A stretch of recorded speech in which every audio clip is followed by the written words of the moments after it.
Next, classifications of polymers.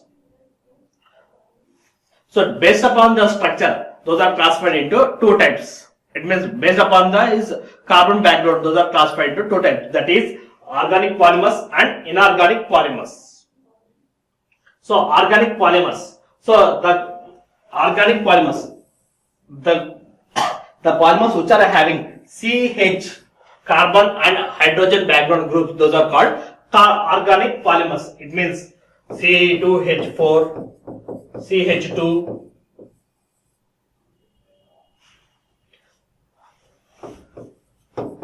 C2H3. So similarly various. So the materials, the polymers which are having carbon and hydrogen as backbone, then those are considered as organic polymers. So in organic polymers, we are having various types. That is synthetic organic polymers. That is, we are converting the organic polymers into a desired one. So that is LDPE, low density polythene, high density polythene, PVC, polyvinyl chloride, PP, polypropylene. So these are the various materials. We are converting those organic polymers. In the sense, we are synthesizing. So synthesizing in the sense replacing or tailoring the property for the desired application. So though these are desired, so though these are synthesized, so these are carbon and hydrogen backbone materials. So those comes under organic polymers. So next one is biopolymers. So like wood. So wood consists of many things, that is fibers, cellulose, and those are those cellulose comes under organic polymers. So hence those biopolymers are wood, proteins, cotton, wool, leather, natural rubber, and silk. So these are the various organic polymers that are available in the nature. So these proteins, cotton, wool. So these are the various. These materials can be used as a fiber materials, silk, and these are using as fibers in PMCs also. Next, semi-synthetic polymers. Those are chemically modified. So these are synthetic. These are more tailored for depends upon the application, and these are for the application we are chemically synthesizing. So it means semi-synthetic polymers, chemically modified synthetic polymers. That is natural rubber being vulcanized. So the rubber which is obtained in the natural form, that cannot be used as a direct form. That can be, if it is vulcanized, then only it can be used as a material. So the raw material which is obtained from the tree, latex, in the form of latex, that is very strengthless, is having low strength, that cannot be used as any process. That cannot be used in any process as a material. So that can be vulcanized. It means a number of steps are there. So if we follow those steps, then only we can use this rubber as a material. That is none other than the vulcanized rubber. So the natural rubber being vulcanized. Next one is inorganic polymers. So inorganic polymers are having silicon and phosphorus backbones. So if the structure consists of carbon and hydrogen, those are considered as organic polymers, and if those are having silicon or phosphorus backbone, then those are called inorganic polymers. That is silicon, phylloxane, silanes, phosphagens. So these are the inorganic polymers. So next we will see the structure of our polymers. So these all are organic polymers. So here all the materials are backbones, carbon and hydrogen backbones. So here hydrogen is having one vacancy electron. So the first one is hydrogen, helium. So to neutralize it, it should contain two elements, but it's having only one. So it is making bond with one more carbon. So here it is C2H4, that is called polyethylene, PE. That is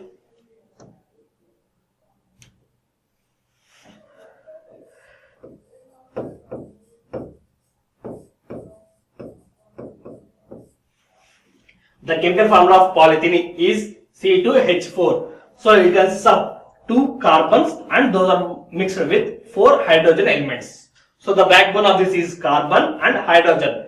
So here we are repeatedly using this C2H4 n number of times. So this one is one monomer.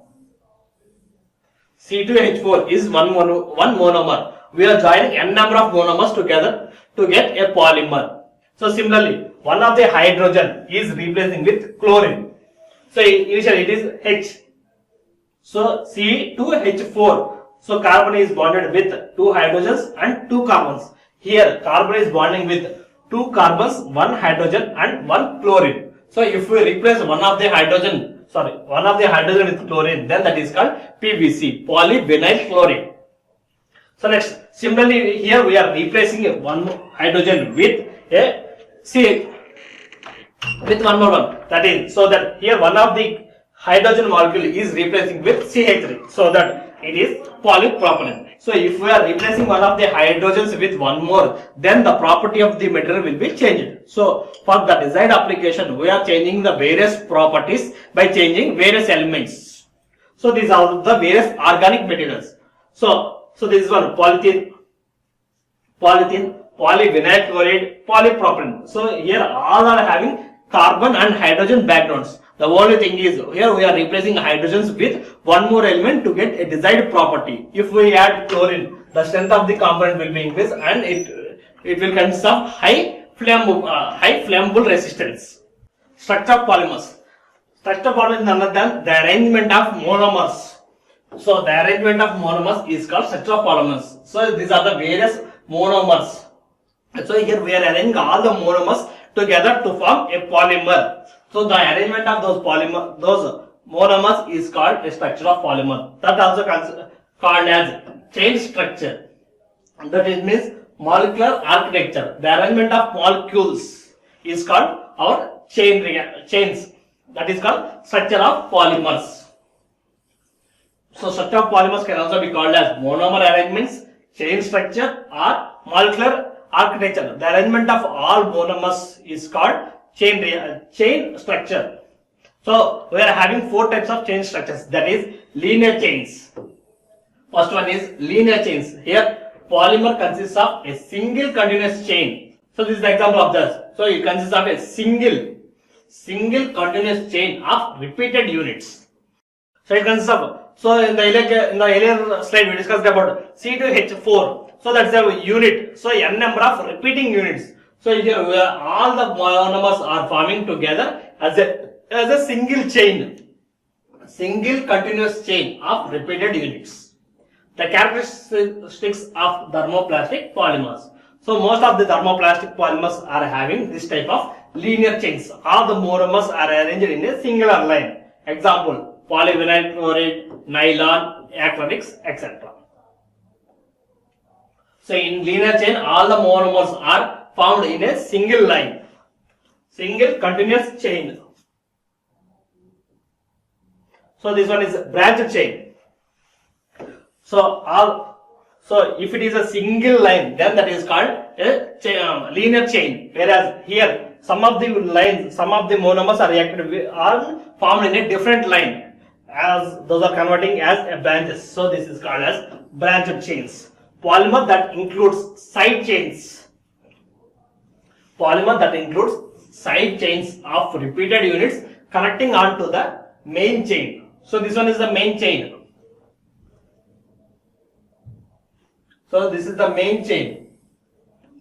So these sideways, these are joining together to the main one. So side chains of repeated units connecting to the main chain of repeated units. So found in thermoplastics. So these branch chains are also found in thermoplastics, like those are visible in polyamides, polyethylene, polystyrene, polystyrene, etc. So here the main things, the main chain is linked with some amount of chain polymers also.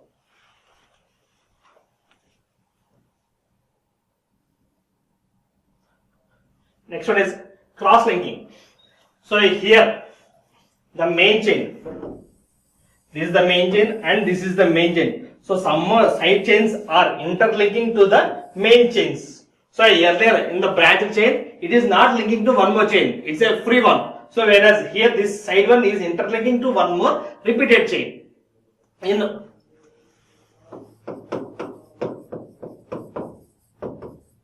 linear chain, all are individually. Those two are not connecting. Whereas branched chain, a straight one, a sideways are forming in like this. So this one is branched chain. Whereas in cross-linked one, those two straight lines are interlinked with a side chain. So polymer that includes interconnections between chains or molecules. So interconnections. So one of the chain is interlinked with one more chain with a side chains. So these are loosely cross-linked. So those are seen in elastomers. So elastomers is another roughly it's a rubber one. Elastomers. Example, vulcanized rubber. So vulcanized rubber is the example of cross-linked polymers. The finally last one is network polymer. So here the chains, the interlinks will be in irregular manner. So cross-linked polymers that includes numerous interconnections between chains. So n number of interconnections between the chains. So tight cross-links. So these network chains are found in thermoset materials. So the breaking of this chain is very difficult. So those are having high heat resistance. Whereas the linear and branched chain can be easily breakable by means of heat. Whereas this cross link, so this unit is connecting with a different number of things. Whereas those are connected with a single one. It means two links. So the breaking of this bond in network chain is very difficult. So those are the thermoset materials are epoxy, polyurethane, phenolics, etc. These are the various thermostatic materials. In thermostatic materials, network chains will form.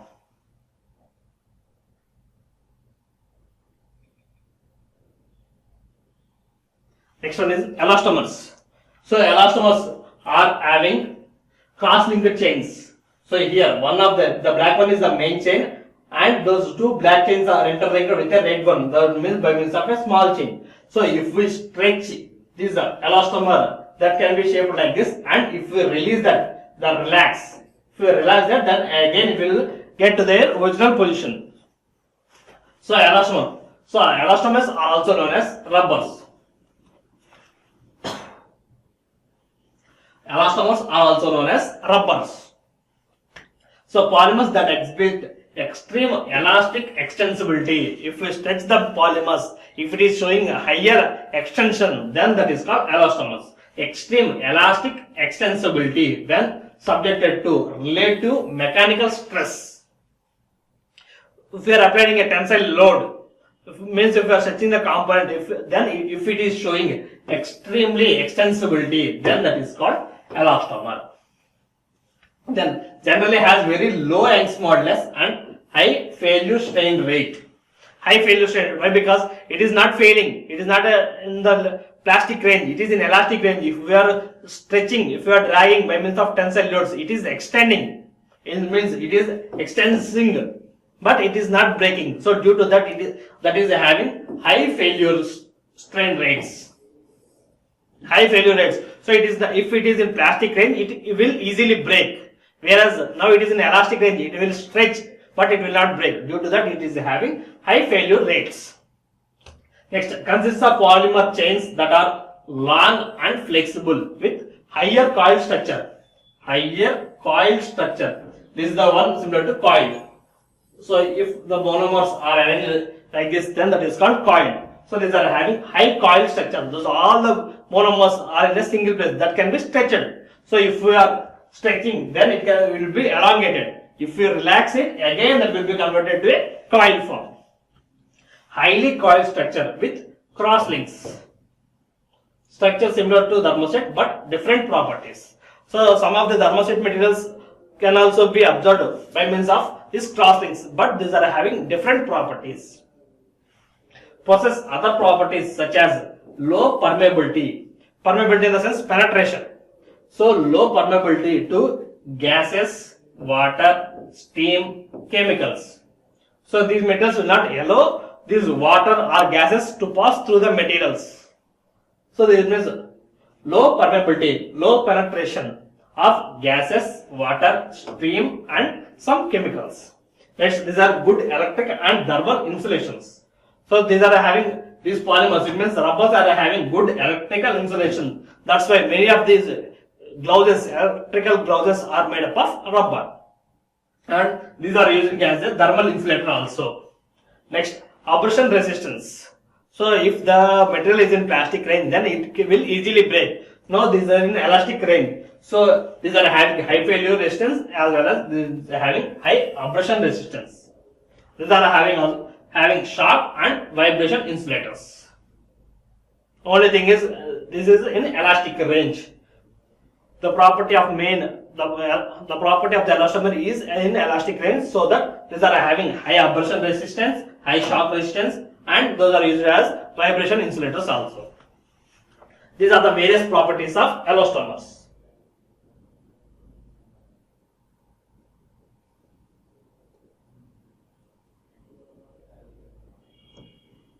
Next, factors affecting the influence of properties of polymers. So till now we discussed about various polymers. It means thermoplastics, thermosets. It means overall plastics and elastomers. We discussed about various polymers. Now, what are the properties that influence the properties of our plastic materials, of our polymers? So first one is composition.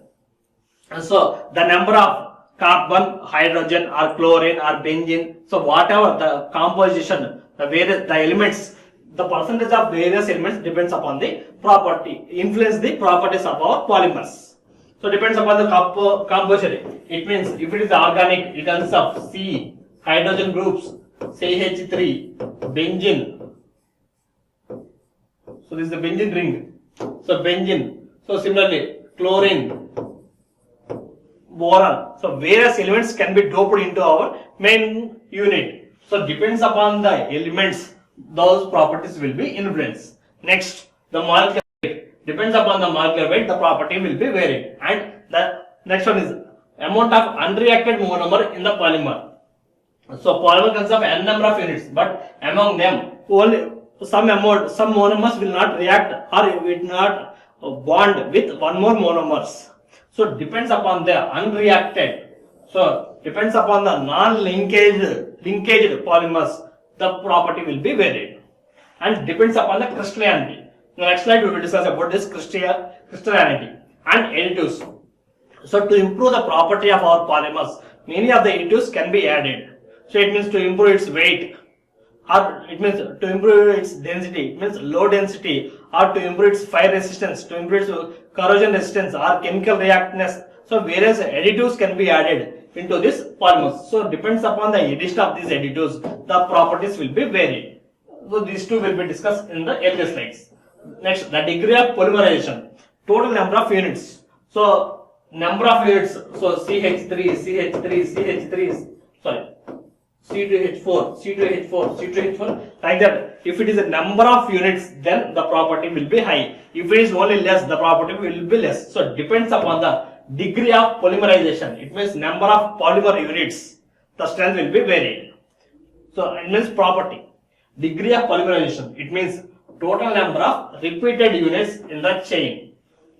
So C2H4 polythene, C2H4 into N is our final polythene. So depends upon this N number, total number of repeated units, the strength or the property will be varied.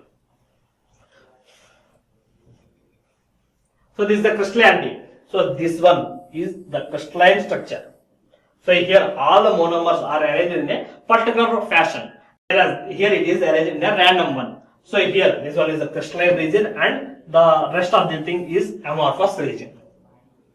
So the breaking of the crystalline region, the bond breaking of crystalline region is very high, is very difficult. It means the high heat is required to break this bond, or high stresses, high energy is required to break these bonds, as well as there are various properties. The amorphous will be easily break, and those can be easily doped with one more metal. So the foreign particle can also be easily joined in between this amorphous region, whereas in crystalline region it cannot be possible. So it depends upon the crystallinity. So it means it depends upon these areas, number of crystalline regions, the properties will be varied. The next one is depends upon the additives. So to improve, so in the earlier slides we discussed that additives are used to improve its mechanical properties. It means to reduce the weight or to improve its electrical conductivity or fire resistance, oxidation resistance, like that. Various additives can be added. So that is to improve mechanical properties, processability. So the processing of the high hardness materials are high to reduce its hardness. If we reduce the hardness of these polymers, that can be easily processable. So and the durability and moldability. So for getting easily shapeable. So to improve its moldability, we are adding some additives. Now we will discuss that. The fillers. Those are added to improve this tensile strength. Fillers are added to improve the tensile strength and abrasion, resistance, toughness and decrease cost. To improve these properties, we are adding fillers. Example, some of the filler materials are carbon black, silica, wood floor in the sense ramba pottu, wood floor, glass, limestone, talc, etc. So these are the various filler materials that can be used to improve the tensile strength, abrasion resistance, toughness and overall to reduce the cost of the component. Next one, plasticizers. So plasticizers are used to improve or to change the glass transition temperature. It means ductile to brittle. So glass transition temperature. Plasticizers added to reduce the glass transition temperature. Commonly added to PVC. PVC in the sense polyvinyl chloride. Otherwise, it will be brittle. So to improve its ductility, these plasticizers are adding into the compound.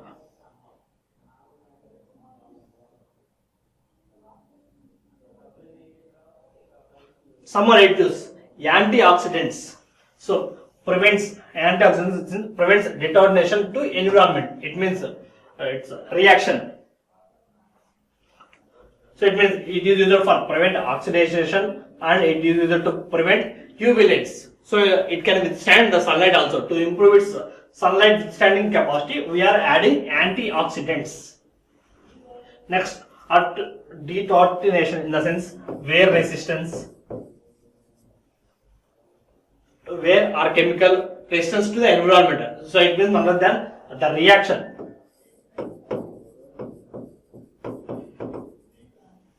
Prevents reaction to environment. Next one, lubricants. So added to allow easier processing.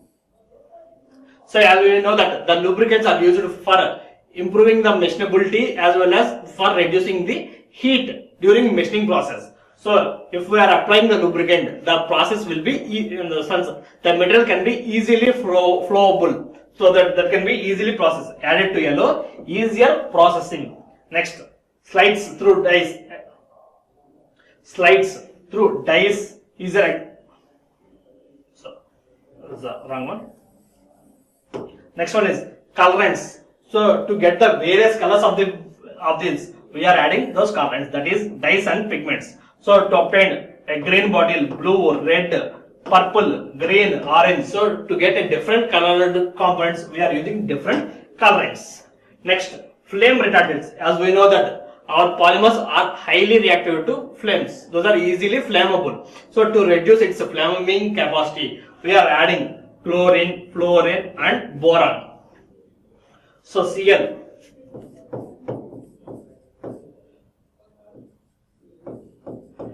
Chlorine, F4.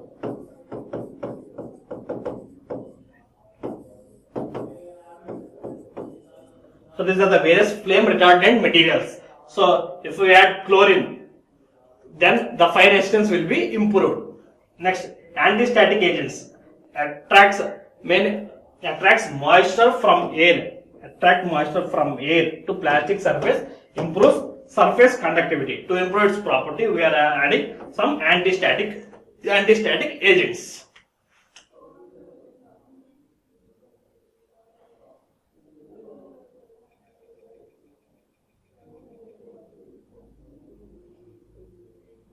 So the plastic materials are converted into 4 phases, that is commodity plastics, engineering plastics, thermosetting plastics and functional plastics. So depends upon the applications. So So depends upon the application, those are classified into 4 types. That is commodity plastics, engineering plastics, thermosetting plastics, and functional plastics. So commodity plastics. So generally what we are using in our daily life, those are called commodity materials. That is those metals are LDPE, low density polyethylene. So in the earlier examples we seen this LDPE for making dustbins. So HDPE, polypropylene or food packagings, PVC pipes. So PS polystyrene. So these are the various commodity plastics. So along with some of the engineering materials. So that is acetal, polyamide, polyamidamide, polyacrylate, polybenzenamide. So these are the various engineering materials. So these are the generally used common materials. So here these are for engineering materials, and these are for some thermosetting materials. These thermosetting materials are used as main matrix for composite materials. So next one is some are functional plastic, that is opticals, biometals, etc. So till now we discussed about various polymers and its various polymers. So various properties of polymers. It means the structure chain as well as those structure chains. So by means of these properties,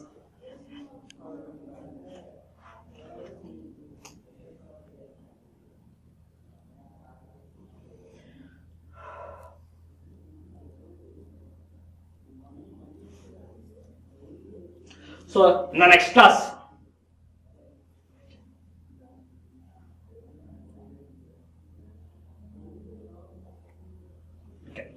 so these are the various classifications of polymers. It means plastics and elastomers and their properties, its advantages and disadvantages, strength, structure, chain structure. Those all things are been discussed till now. So in the further classes we will discuss about the properties of individual materials, so that we can easily judge which material can be chosen as a matrix material. So depends upon the requirement, it means depends upon the application, we have to choose some plastic materials as a matrix material. So the properties, what properties will be used for identifying the plastic material as a matrix material, that will be seen in the next class. Okay. Thank you.